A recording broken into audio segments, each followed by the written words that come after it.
Hi everyone, and welcome back to my channel, or welcome if it's your first time. I am back with another video and I am so excited for this one. I've been looking forward to this one for a really long time. I've made another journaling challenge and this one will be all about self-trust. I split this into two parts and each part will be 6 to 7 days each, and we'll start with part 1 next week, but more about that in a second. First, I want to talk about the sponsor of today's video, which is Luisa. So first of all, thank you so much to Luisa for sponsoring today's video. You know that my content is all about self-connection and self-care and building a radical kind of self-love, so the things that I buy should be in alignment with those values. I want to feel good when I wear them, and I want to know that they haven't made an impact on the environment that doesn't in any way align with the way that I want to show love to the world and to myself. Luisa is a jewelry brand that creates beautiful, elegant, and unique jewelry at affordable prices. They are 100% carbon neutral and water neutral, and they are committed to increasing the percentage of recycled raw materials that they use in the creation of their pieces. And they also donate whatever they cannot sell if it has any flaws. So Luisa is just a brand that I can trust and that I can feel good buying from, and I think that's what matters most. Today I am wearing 3 different pieces and I have a 4th one to show you. The first I wanted to show you is this necklace called Noelle that I bought myself a while ago. So I've been buying from Luisa for a while, and this is one that I really love. It's so simple and fits with so many different outfits and moods. So I really like wearing this one. I am also wearing 2 different kinds of earrings because I like to stack mine and combine them. I think it looks really pretty. So the ones with the pearl are called Frida, and I really like those too. They're super versatile and so simple but elegant. And then I'm also wearing rocks, the small ones, and I've been wearing these every single day ever since I got them from Luisa. And the last piece I want to show you guys is this chain necklace called Blake. And this is one that I love wearing with silver jewelry especially, or with like an all black outfit. I think that looks really sick. So I love those pieces very much. All the pieces I am wearing, I wear with intention. A lot of times I do little rituals with them to infuse energetic intention to the pieces that I'm wearing. So let me know if any of you do that too. If you have like full moon rituals where you charge your jewelry and stuff like that, I would love to know. And maybe we can talk about it on Discord or in the comments. But anyways, if you're interested in getting yourself a gift or a loved one a gift, especially around the Valentine's Day time, or just because you want to show some appreciation for yourself or for someone else, Luisa is offering up to 40% on their pieces. Just click the link in the description box and check them out. Thank you so much again to Luisa for sponsoring today's content, and let's get back to the video. Okay, so this new shadow work journaling challenge will be all about self-trust, like I said in the beginning. And quick PSA, if you have not yet done the first and the second installment of the shadow work journaling challenge, I will link both of those down below. The blog post for the first shadow work journaling challenge also has a longer description of what the shadow is and what shadow work is. So if you're new here, you can click that first and watch that, or read the blog post to kind of get more information on this. You do not have to do these 2 challenges before you do this one. They're not built upon each other. You can participate at whatever point you are at. But I just thought I would repeat that again for those of you that are new.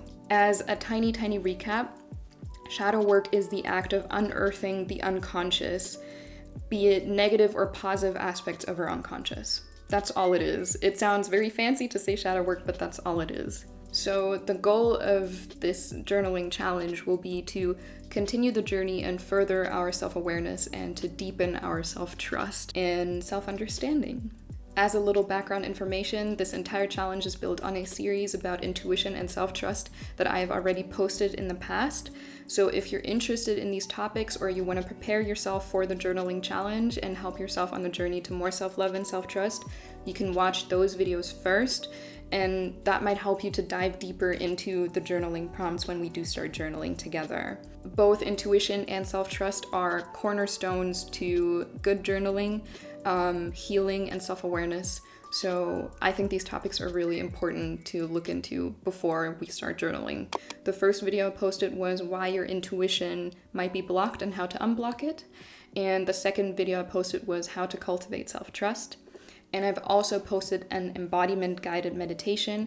This one might be especially good to do before you journal or after you journal to kind of integrate on a physical level what you have journaled about and to prepare yourself and journal from a center of gravity that is more grounded. So, as for the journaling, whenever you journal, please remember to treat yourself kindly and gently no matter what you unearth. No matter if what you find more self-awareness for is something that you like or dislike initially. Practice self-care before and after you journal. That is incredibly important. And please remember to develop self-compassion and understanding for yourself. That's always the first step to self-love, is more understanding, especially if you find out things about yourself that you might not immediately like or that need time to be processed. This is not an easy process.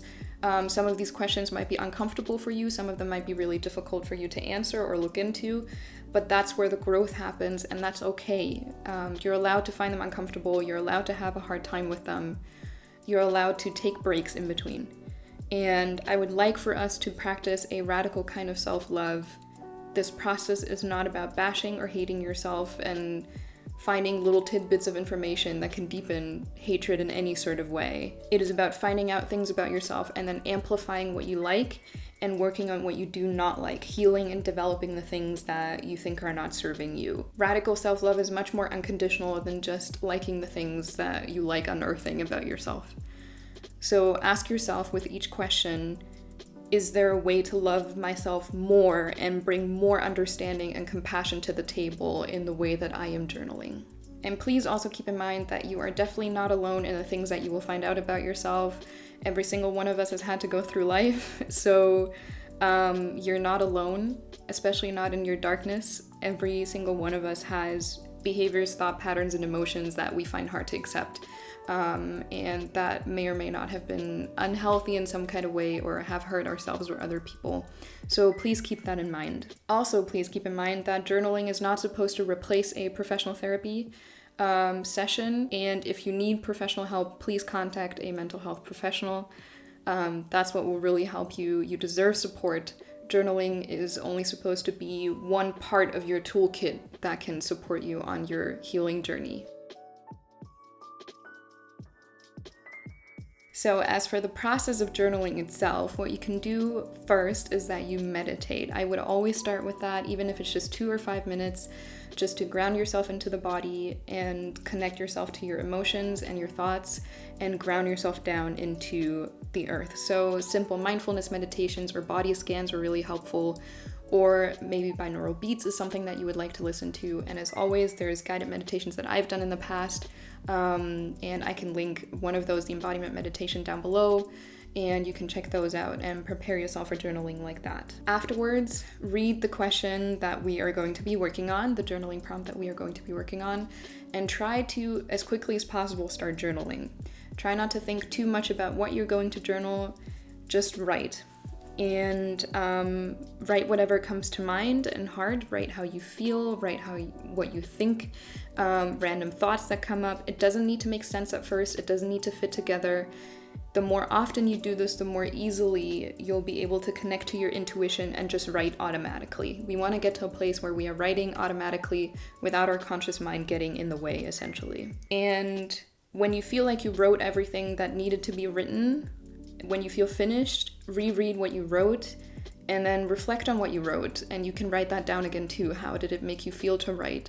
How does the result make you feel? What do you think now? Is there any steps that you want to take to work with what you have found out? There is no right or wrong way to do this. If you give your mind, if you give your subconscious and your body a chance to express themselves, they will. And they will do so naturally. And it might feel silly or unnatural at first, but automatic writing and accessing your intuition is something that you can practice, and with each question, you'll get better at it. If you ever find that nothing comes up as a response to a journaling prompt, that is totally fine too. You can just write that down and be like, nothing comes up for me, this feels dumb, this is frustrating, this feels silly, I don't know what to say, I don't know what to say. Me not knowing what to say makes me feel like this and this. That's something that will usually kickstart a response, and if it doesn't, then that's your result for the day, and that's totally fine. You can come back to the question or just leave it out. There's no need to push yourself. But sometimes writing about how a question frustrates you or you don't know what to say opens the floodgates for something to come out. Most importantly, take your time. If you want, you can take multiple sessions to answer one question. You can do the questions out of order. Each prompt can be done multiple times as well. There are absolutely no rules to this game. You do what feels good and you listen to your intuition with how the process is supposed to go for you specifically. The entire challenge can also be repeated multiple times. That's also up to you. You also do not need to finish this in 7 days or do all of the prompts. You can just pick and choose 1 or 2 or 3. If you want to take months to finish this, that's also completely fine. And lastly, as for the process of journaling, I have written a blog post about what you can do after journaling to integrate what you have learned and to work with the lessons that you have learned from yourself. And I will link that down below too, and I think it would be really important to maybe have a quick look through the bullet points that I wrote down, just so you know what to do with what you have found out and it's not just sitting there in your journal.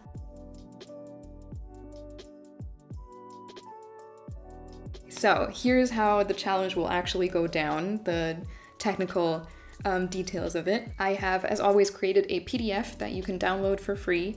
In this PDF, again, is an explanation of shadow work, and all of the 7 prompts will be in there.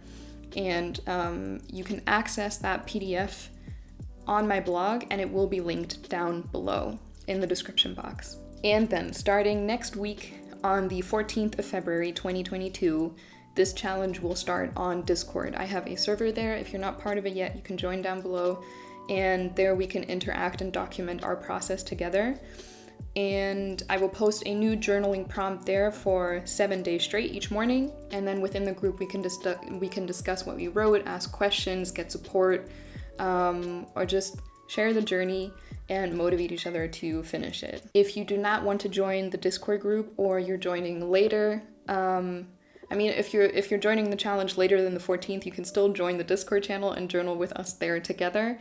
The prompts will still be in the server, and there's going to be other people that can help you with your questions and so forth.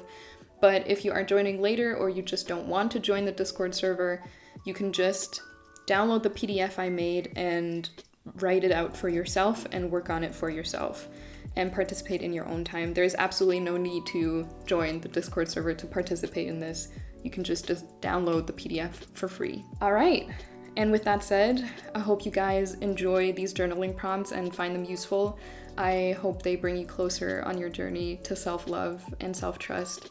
When you're done with the challenge, feel free to message me in the YouTube comments of this video, or in Discord, or on Instagram. Everything will be linked down below. I would love to know how the challenge went for you and how you feel afterwards and what it brought into your life, and just have a chat, because I love to get to know you guys too. And again, a massive thank you to Luisa for sponsoring today's video. You can go to the link I provided down below and here on the screen to buy one and get one 40% off during the Valentine's Day season. I can tell you, you're gonna love the new additions to your jewelry collection, just like I love mine. And I think you're definitely gonna find some pieces that you will like and fit your personal style. And with that, I hope to see you on Discord. I hope to see you around on my YouTube channel, and I'll chat with you guys very soon. Stay safe, stay healthy, and much love. Bye.